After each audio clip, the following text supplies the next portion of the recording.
तमाम देखने और सुनने वालों को यूट्यूब चैनल इजी हेल्थ की तरफ से खुश आमदीद।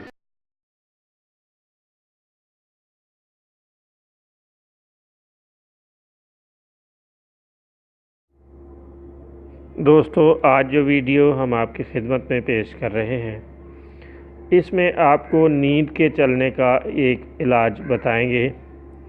दोस्तों, आपने देखा और सुना होगा कि कुछ लोगों को नींद में चलने की आदत होती है।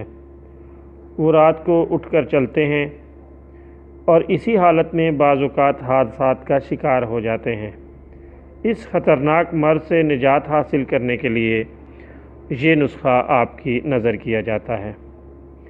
दोस्तों, इस मकसद के लिए आप सेब तुर्श 500 ग्राम ले लें। पानी हस्बे ज़रूरत। सेब तमाम रात पानी में भिगो कर रखें। सुबह के वक्त इनका रस निकाल लें और इस्तेमाल करें। नींद में चलने और प्यास बुझाने में ये मुफीद टॉनिक है।